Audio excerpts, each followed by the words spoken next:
But when you take the time to look at your decisions and own your mistakes and own your behavior and own the things that you are only in control of, right? No, you can't control other people. You can't control other people's emotions. You can't control what they do. You can only control you. And when you start realizing that that's all you have control over and that's what you should have control over, and you allow people the space to heal, forgive, or do whatever they need to do, those relationships usually flourish. Hey guys, my name is Katie Enterkin, and I'm on a mission to help humans become the best possible versions of themselves and to unveil what I like to call the beautiful beast that already lives inside us all. And welcome to the podcast about everything and a little bit of nothing. I've had the privilege to talk to all kinds of different humans who have been through a plethora, I love big words, a myriad of experiences just being a human and existing. These are real conversations with real people, getting to know each other, sharing stories that make us cry, and occasionally pee our pants with laughter. We talk about all kinds of life stuff: parenthood, business, life goals, fitness, chasing your dreams, and yes, even some animal noises are involved. For more information, keep listening. This is the Unveiling the Beast Podcast.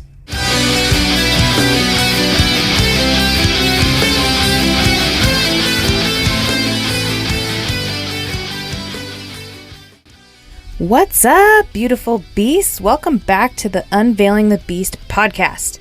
In this episode, I got to sit down with one of my bestest friends, Tygen Blank Reeder Tofel, Tygen Tofel, and we got into some pretty deep conversations about pretty deep subjects. We talked about the emotional distress of secondary infertility caused by PCOS, polycystic ovarian syndrome. Whoa, what did I even just say? Big words. I opened up a little bit about my experience with miscarriage. We talked about our experiences being in abusive relationships. And, you know, all three of these topics tend to be on the taboo list. But I think the more we can talk about things like this, the more we can feel like we're not the only ones experiencing or have experienced this kind of pain. On a brighter note, we got into a juicy story that took place in our early 20 shenanigan years, and it involves getting the cops called on us.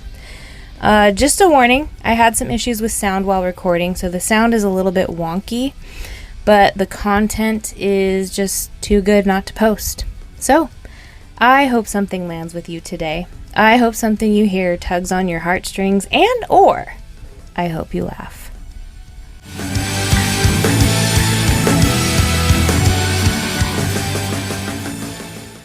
All right, so I am sitting on my bedroom floor.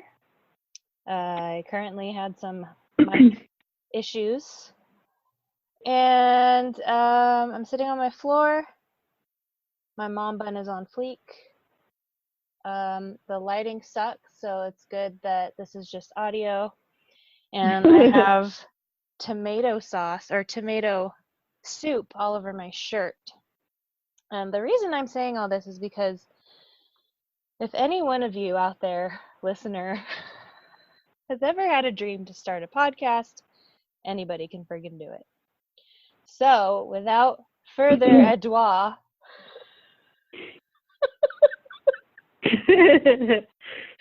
I'm sitting with Tygen Tofel, Tygen Blank That's Tofel. me. Yeah, that's me. And gotta get the blank in there. Yeah, because that actually has a story behind it too, listener. Yeah. And she is currently 117 months pregnant. Yeah. Yep. Yep. What'd you say? 117 months? Yeah. It's actually 118 months. Oh shit! I ruined that one. So, yeah. Why don't you tell us who you are? Tygen Blank Tofel. Yeah, my name is Tygen Blank Reeder or Tofel. I go by both. I live in Oregon. I have 2 kids. I am pregnant with my third, which was a complete shock. We can get into later. Yeah. I used to live in California. I've known Katie for how long now? 15 years. Too long. Yeah. Yeah, something like that. I married her ex-husband's best friend. Wow. I mean, if they could see the looks on our faces right now. Right. And Tygen is also the one who taught me the phrase, wow. Wow. Wow. Wow. Yeah. So, how is it up there in Oregon? I know you moved like 150,000 years ago, but you can tell my listener. I love it here, honestly. It's just easier to live financially, physically, emotionally. California's hard. So I always tell people California's a great place to visit, for my opinion, from my point of view. Yeah. But not a great place to live because I don't know if you can relate to this, but I feel like if we lived there, we would never have time for our kids. Like we would both be working full-time jobs to barely make the rent, and it'd be hard. So I'm very blessed to be here. Yeah. So it's peaceful Yeah. out there. It is, and it rains a lot, and I love rain. So that's yeah. going to be my daughter's middle name if and when Rain. I have a daughter. Yeah. Love it. Yeah. We're actually in the waiting period again to see if we're pregnant or not. Ooh, so fingers crossed. for our listeners that don't know, we're trying to have another baby. And, you know, great segue where I'm back in that phase where I feel like it's going to take forever because the first one took 2 years. So I'm like, well, we can try, but, you know, I keep trying to have good thoughts. So it's weird. Like, I remember being in that phase, and for us, you know, I guess we can kind of talk about that story a little bit right now. It took us almost 4 years to get pregnant with my daughter. So I have an 8-year-old son. His name is Zeke, who was a surprise. Surprise! I remember that surprise. Yeah. I was 26 years old, surprised. And he was a hard kid. So we took a while to think about having another kid. We wanted to get established. We got our house. We moved, the whole shebang. We had some other marital things to work out. And so we took our time. And, you know, we didn't think anything of it because Zeke was an oops, you know. Yeah. So when we started trying for a second, I think it was probably 8 months in, I think, when I finally started to feel nervous that it wasn't going to happen. Yeah. You know, and then I kept getting told, you know, oh, it could take a year. After a year, then you might want to talk about thinking about issues. But I had also had hormonal issues anyway. So I think that's what sparked me to not wait the whole year to figure out what was going on. And then, you know, we found out I had PCOS, polycystic ovarian syndrome, which some people can get pregnant easily, and some people it takes forever for them to get pregnant. And some people can't have babies at all because of it. So, and you never know which one you are. Yeah. So you just kind of like fly by the seat of your pants with all this anxiety, which obviously probably doesn't make the whole process any better. No, it having doesn't. all that anxiety. Yeah. But you can't help it. No. It's so hard to try to control that. It is. It's like, especially because I think women in general have high anxiety about just our future, and, you know, especially with like having babies, you know, it's our body, it's what we're supposed to be. That's what our bodies are supposed to do. Yeah. So when it doesn't do what it's supposed to do, you feel like a complete failure. Like you feel utterly like a shell of a person. Yeah. And you just kind of feel empty, and like you think that's like the one thing your body should do as a woman. Like, yeah. You know, and you hear about all the oopsies in the world, like, yep. You mean this 16-year-old girl accidentally got pregnant, and here I've been trying for a year and a half and nothing? Yeah. Yeah. I mean, not to sound ungrateful, but you know. No, it's a total truth though about the whole infertility process. And yes, I mean, and it was struggle for me because I was scared to come out to talk about my infertility because I had already had a son, and I didn't want to like offend anybody who had never been able to even conceive the first time. Yeah. So it was like I had all this internal guilt and a lot of beating myself up. Like, am I allowed to feel guilty? Should I feel guilty? Like about, this whole situation. Like there was so much mixed emotions about the whole thing. Yeah. So, and honestly, I think the only thing that brought me through it was education. Like literally getting educated on secondary infertility and how you're still allowed to, be upset about it. And especially because we didn't get to plan my son. I love him to death, and there's, that doesn't change anything, but I didn't get to, we weren't necessarily in a place to be able to set up a nursery and paint and, buy all these things, and celebrate. So, we were finally in a place financially to do it, and we couldn't do it. So it was like so frustrating, you know, and then I'll tell you exactly what happened. And everybody I tell this to always, kind of not shocked, but it brings a smile to their face. So, in the midst of this, you got pregnant with Des. Uh-huh. Okay. Total joy for you. So happy, by the way. So happy. And then my girlfriend, Heather, who, at the time was also not, she was not trying. You guys were trying, but she was not trying, got an oopsie. And she was scared to tell me because of all the infertility. I think at this point, we had been almost 2 years. Yeah. So she was scared to tell me, but I totally felt her joy. And I was like, God gave you that gift. Who am I just because I'm struggling to ever get upset that you have that? Yeah. I'm not going to do that to you. But anyway, so she told me, but in the midst of all of this, two of my very best friends got pregnant. And about a year and a half later, after all this struggle and also fertility treatments, I finally one day just literally said, God, I don't want any more control over this. If this is what you want for my life, I'm done. I let go of it. I let go of it completely. I'm not going to sit here every single day and watch my son grow up and with all of this, frustration, anxiety, and sadness. I'm not going to miss out on that because of this situation. Yeah. And so that following month, surprise, we were pregnant. So that was a complete, Mike did not believe me. My husband did not believe me. He was like, no, that's not real. Because this is almost 4 years now. He's like, this is not real. And I was like, all right, I'm going to go get a digital because I don't know what else to do. Yeah. And then once the digital hit, he was like, well, we still need to see a doctor because we were still not. Got to get the blood test too. Yeah.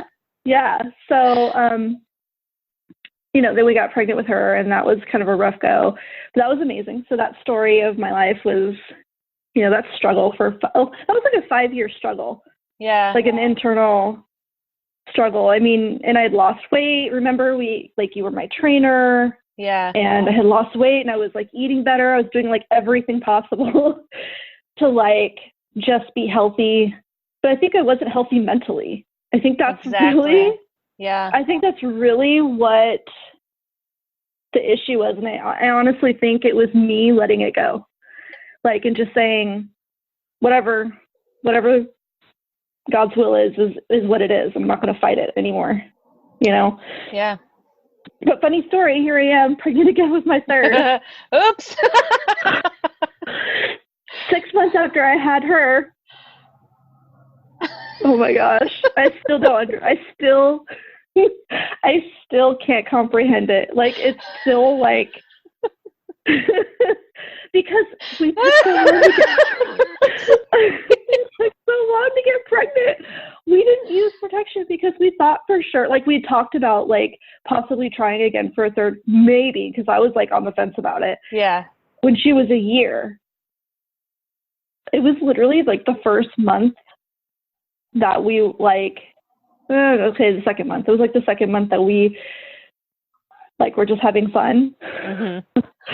And like we didn't do anything. Okay, we didn't do anything because literally we thought it was going to take like at least 2 years.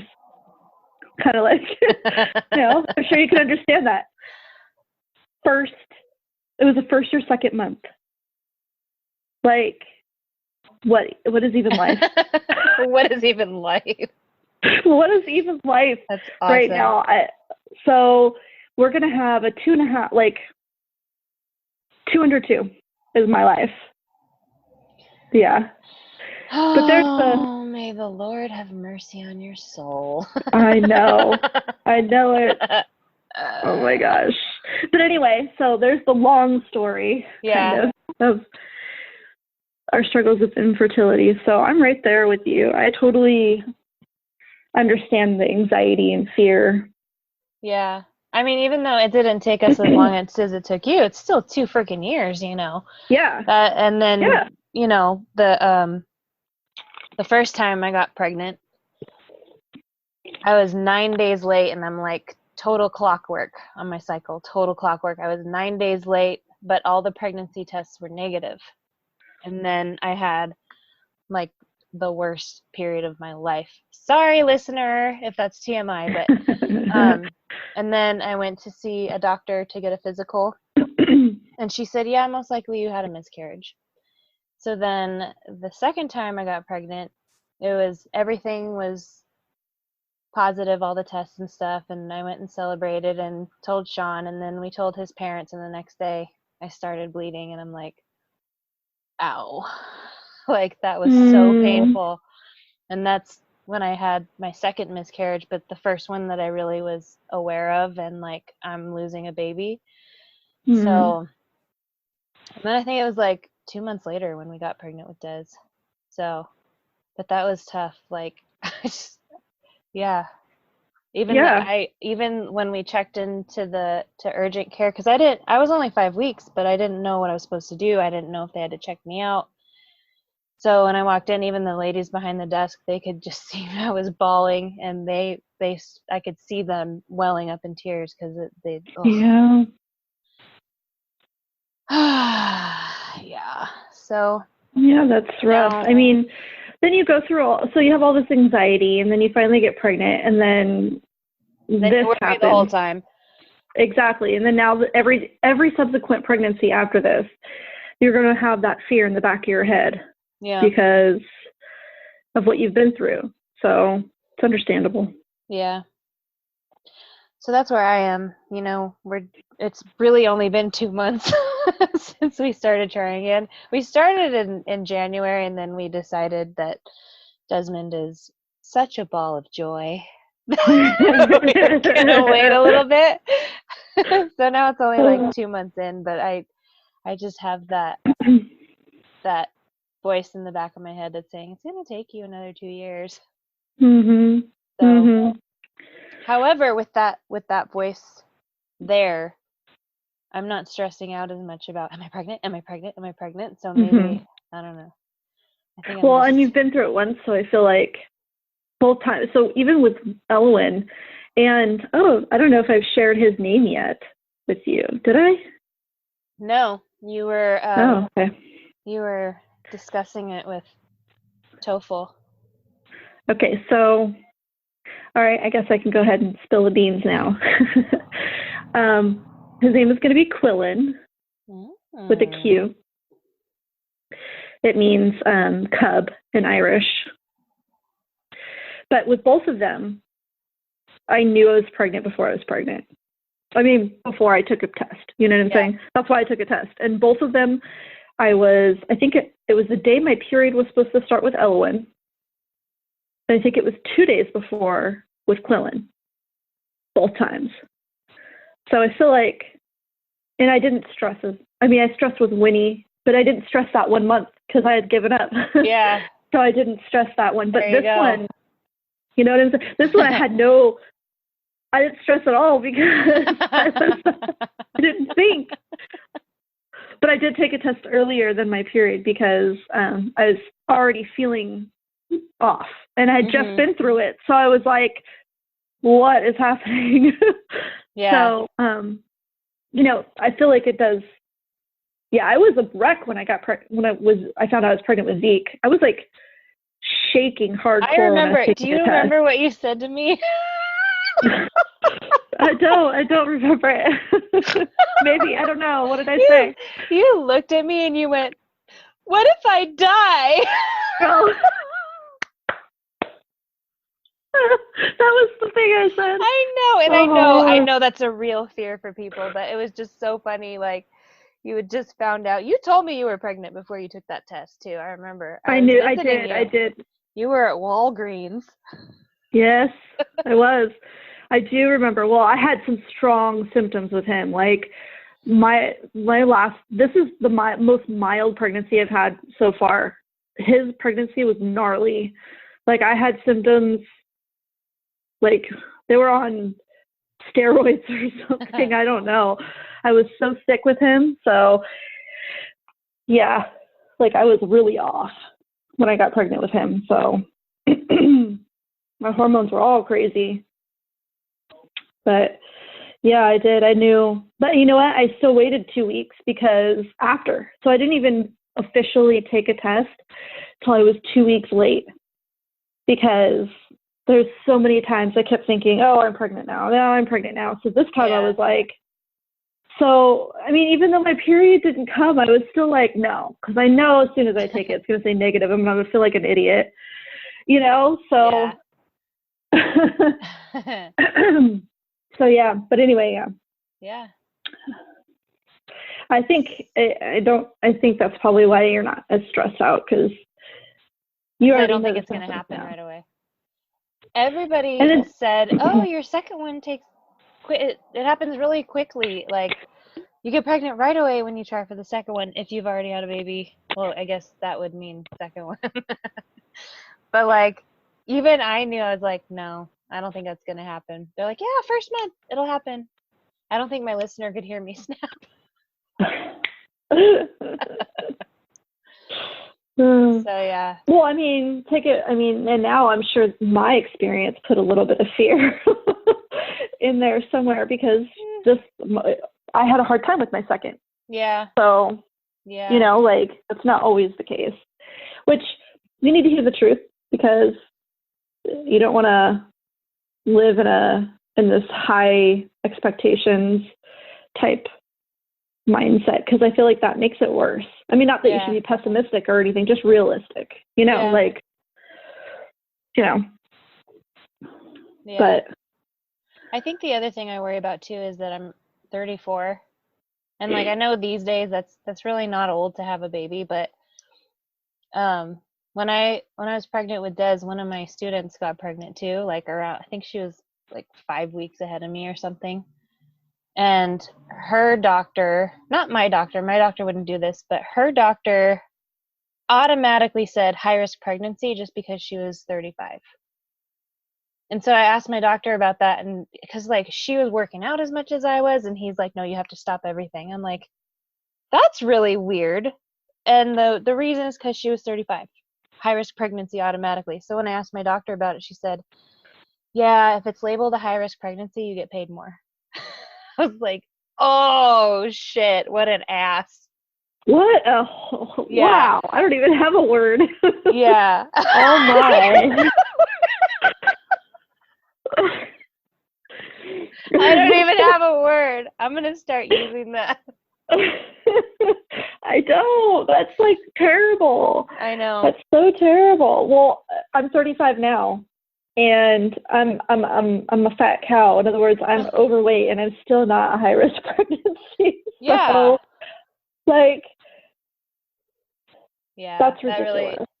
So I don't know why I'm actually worried about it, but I want 4 kids, so I better get. Dude, no, I don't really think it's, again. I mean, My girlfriend, well, you know, Heather's also 34 and she's pregnant. Yeah. So it's not, oh yeah, we're pregnant a week apart. That's another whole nother story. I know. But that was a surprise on their part too. Surprise! Yep, I love surprises. Oh yeah. But you know, she's 34 too, and it's not, I mean, the only I can say from my personal experience, being 34 sucks only because my back hurts. And like my feet hurt, and I just don't have like the force of nature, you know, behind my age to push, you know, like even though I was so sick with Zeke, I worked until I was 8 months pregnant. You know what I'm saying? I couldn't do that now. Are you kidding me? I'd be like, hell no. Like, I'm going to go take a nap. I'm going to take a nap right here. Yeah.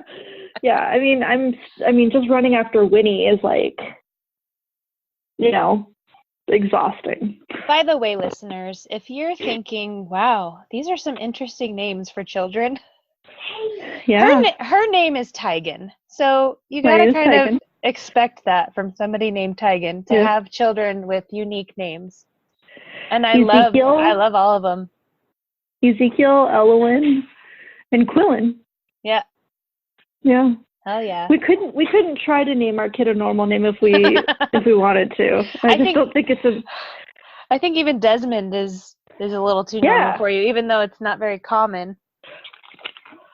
I love Desmond. Yes, if you're wondering, listener, he is named after Desmond Hume in Lost, because that's our favorite show, even to this day.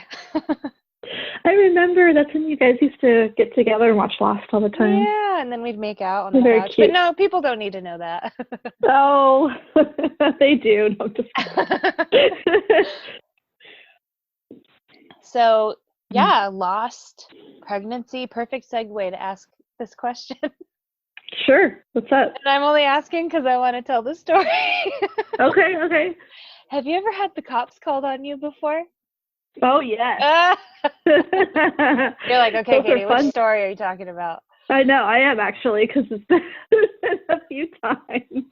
Okay, so once upon a time, I lived with Tygen and our other BFF, Sarah, and we were in Tygen's father's condo, which was 2 stories, and we were downstairs in the dining room kitchen area, just freaking laughing our asses off, and we were reading out of the Bible in my dad's voice, which sounds really weird, but he kind of talks like this.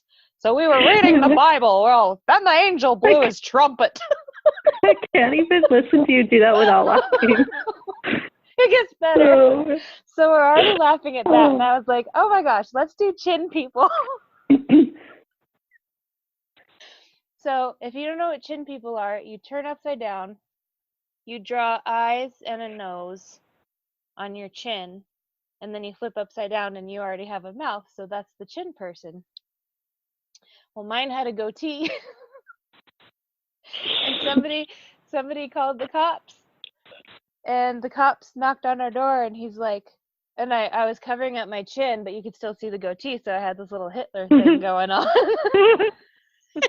And he goes, he looks at us at first, like, to see if we were drunk, which we weren't. There was no alcohol involved. We were just. I was about to say, we were not. We were completely sober, by the way, everybody. Yeah. So we were just crazy. He looks at them, and he looks at me with this little Hitler thing going on, covering up my chin. He goes, "Can you guys close your windows?" By the way, I think it was my friend Amy who lived upstairs that called the cops, because I think we were being loud, and but I think her baby was, I think we were waking up, we were waking Heidi up, her daughter. Aww. I know now his moms were like, I feel her pain. I'm like, come on, Katie, shut up. But we were having fun. We were still in our 20s. Yeah. Having a blast. Like early 20s. By the way. Yeah. We were sober. Not that we don't drink, but. Yeah. It was just a sober fun night. Then the angel blew its trumpet. That was a good night. It was a good night. That was fun. So, yeah. Cops being called on us. Yeah, that was a very trying time in my life. That era. Yeah, I think for both of us, not that I'm trying to one up you, but No. I was with fuckface. Yeah. Yeah. Yeah. And I think that was the I think we moved in with you like right after you and Luke broke up. Yeah, it was because I'd thrown him out, and I needed somebody to come and help pay rent because my little $700 a month wasn't going to do it. Yeah. Yeah. And Sarah was like, I know somebody. And Sarah moved in. And we shared a room in our 20s. I still look back at that and go, of course that didn't work. What the hell was I thinking? Like how? Oh, naive. Oh, to be 20. Yeah. They were lying when they said, whoever came up with the phrase, youth is wasted on the young, is like right on with that, I feel. Yeah. I've been thinking about that a lot. Cause that's it's like, the first time I've ever heard that. Really? Yeah. You've youth never heard is that? wasted on the young? Yeah. So like, for instance, like your zeal for life and, your push and your pull and your motivation and your ability to, your resilience, your ability to kind of get back up easier and not being tied down by things like emotionally like we are now because we're too smart now. Do you get what I'm saying? Like, yeah. So it's like, when I hear that phrase now that you hear it, maybe it'll come to pass for you when you see some young whippersnapper doing something, and you'll look at them and be like, man, I wish I had that zeal. And then you'll realize it is wasted on the young, Yeah. Because with all this wisdom we have, as much as we can at this age, it would be nice to have that when we were young and both have that resilience and stuff along with the wisdom of life. Do you know what I'm saying? Like, but the thing is, we don't get that wisdom without first having gone through all the other crap. Exactly. I think that's what the whole phrase is supposed to point out, Yeah. So. Because it's like, if I could go back and tell my younger self, blah, blah, blah, blah, blah, it's like, no, you don't want to tell them because then you won't be who you are right now. Yeah. Yeah. True. Yeah. So let's, if it's okay with you, can we dissect the whole Luke situation? Yeah. Anybody who might be listening that thinks they might possibly be in an abusive relationship. Yeah. Things are about to get deep, y'all. I never say y'all. I say y'all all the time, y'all. Really? Shit. Yeah. That was a really big time in my life. I feel like I learned a lot about myself during that time period in my life. I mean, I still went through made a ton of other stupid decisions for years after that. But I mean, that was I think that was a forking situation. Like, that's the time in my life where I kind of started to fork off into a different path into my, choices. Like, realizing my choices have severe consequences. You know what I'm saying? Like, just kind of that realization. Because when you're a teenager and you're going to high school, you literally, I don't know about you, but I felt invincible. I can make whatever choices I want. And what's the worst that's going to happen? Kind of thing. Like, I just had no concept of, not necessarily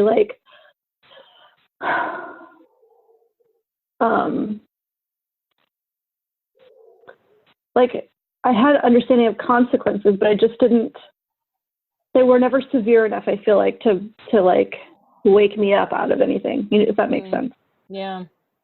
So after that situation, that was a really big wake-up call, I think, by the end of that. And it still didn't end. I feel like it still didn't completely end. It didn't. I think you went back to him.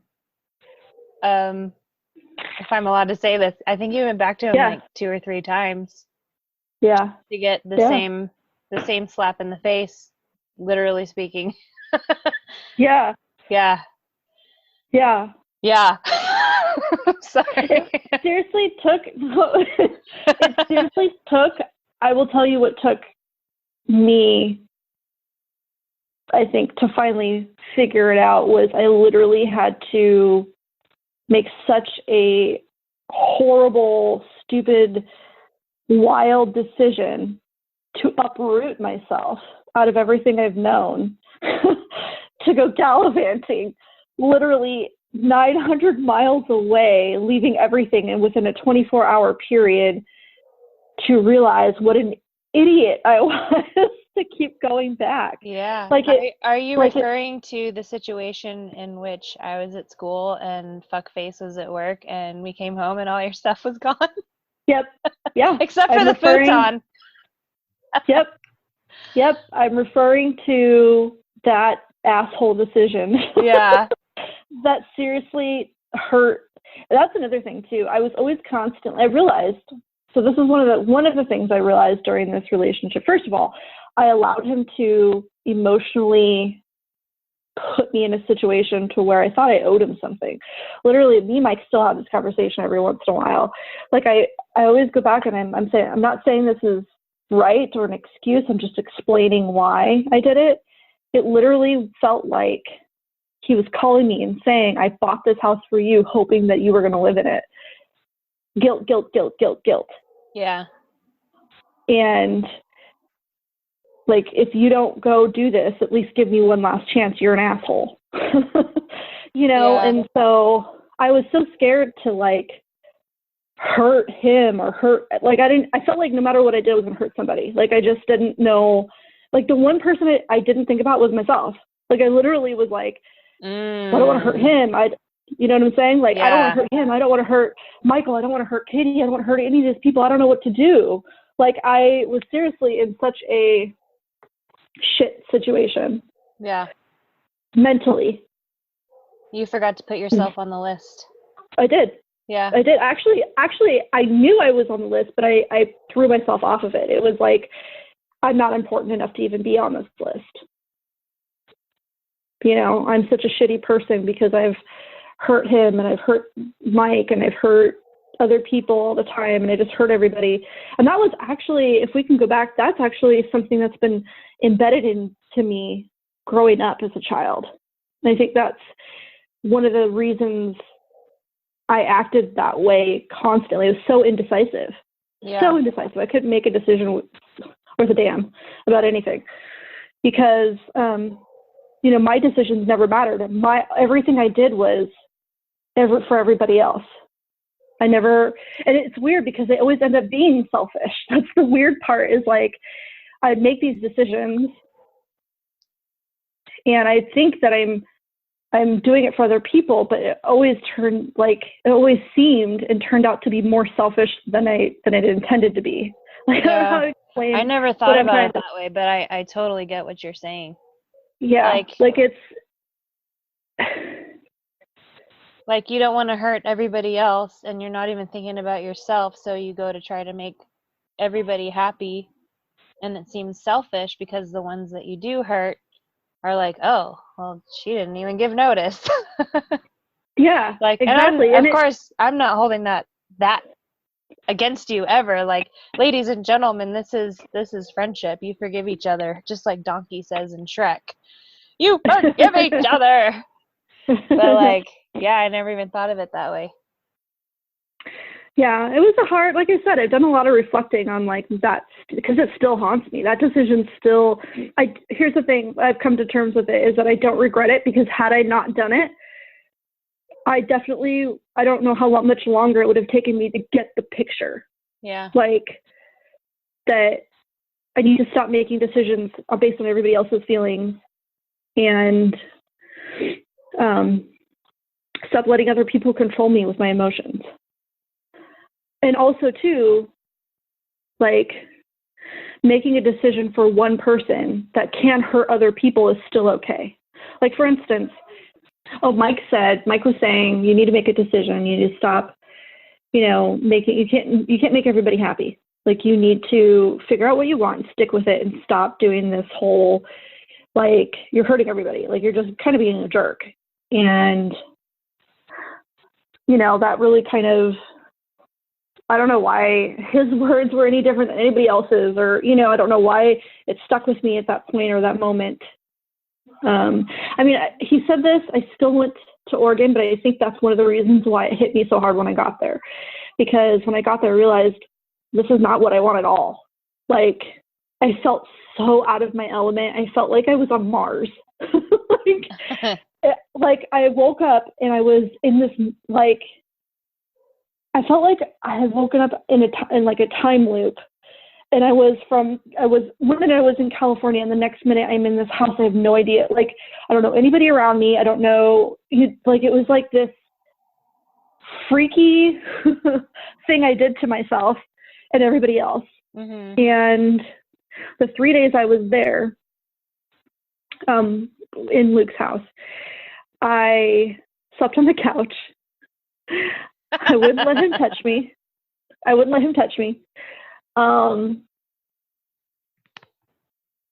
And we had gotten already in like 3 arguments while I was there because I didn't want anything to do with him.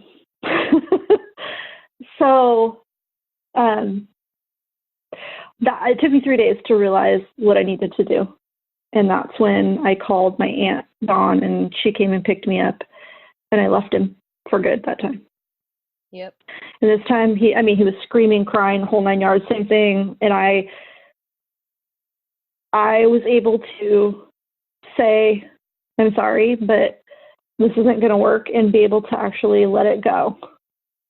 And then I called Mike and told him the truth about everything.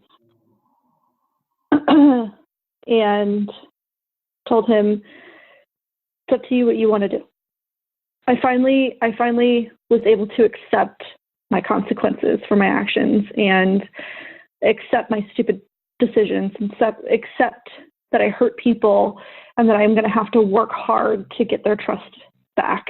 Yeah. And that was a turning point, I feel like, in my life, where I started to realize that the hard choices are the hardest, are the ones you want to go with, because they take the most time to make, but they, in the long run, they are worth it. So when you make the rash decisions based on emotion in the moment, those decisions blow up in your face immediately. Yeah. So when you take the time to look at your decisions and own your mistakes and own your behavior and own the things that you are only in control of, right? No, mm-hmm. You can't control other people. You can't control other people's emotions. You can't control what they do. You can only control you. And when you start realizing that that's all you have control over, and that's what you should have control over, and you allow people the space to heal, forgive, or do whatever they need to do, those relationships usually flourish. And that's probably the biggest thing I've learned. I mean, other than don't let somebody treat you like shit. You know what I'm saying? But I feel like it was more about me owning my behavior and stop taking responsibility for other people's behaviors. For instance, Luke's. You know, I was always trying to take responsibility for his slitting his wrist, or his anger at me, or his issues with, you know, his codependency issues. He needs me, kind of thing. You know, like when I finally let that go and realized that's none of my business. That's none of my, like, that's his issues that I can't fix. Like, and it's not my responsibility to fix that. I have my own issues I have to fix. And like I said, I think that was a fork in the road in my life, where I kind of realized, like, I need to own my behavior. And I started going to counseling. Yeah. Oh, I remember that. Now that you bring it up. Yeah. Yeah. And started getting, I would walk like a mile just to go, because I knew I needed it, and I needed the help, and it was the only way. It was the best thing I did for myself because I made the decision. I put the effort into it, so I got the most out of it. You know, nobody forced me to do it. I just did it. Yeah. So that's what I learned from that situation. I mean, do you want to talk specifics about what he specifically did, or like? I mean, if you want to share it, I mean, some people are in relationships where there is no actual physical violence and it's all mental and emotional. Yeah. I mean, I think that was the majority of the way Alex treated me. It was all mental and emotional abuse. There was the time that he threw the chair across the room at me, and he swears up and down that he wasn't throwing it at me, but you know, he just barely missed me and it put a hole in the wall. But I mean, I think you had both. You had both the mental and the physical abuse, but it's the mental stuff that sticks around the longest. Like if you guys have known me for a while, you know I'm a pretty freaking strong person. But when I was with my ex-husband, I was like, not me. Like he brainwashed me into thinking that I couldn't find anybody else. He told me, he's like, you'll never find anybody who treats you as good as I do. And I freaking believed him. Like, what? You don't even treat me well. Shut the fuck up, you know? Yeah. So, and you were there to witness like half of my relationship with him. So, yeah, I think we were both in similar situations, and you were just a few steps ahead of me, which I think helped out a lot because you were like, you kind of counseled me in some ways, you know? Yeah, I don't know. I just, even now, like, you know, me and Mike didn't start off with a very good foundation either. I mean, we struggled, and when we moved here, man, we had, it was a huge, like, pressure on Mike to go from, you know, not working for 2 years and living off of the stimulus checks. I don't know if you remember that, to coming here and having to work full time all of a sudden, and even overtime.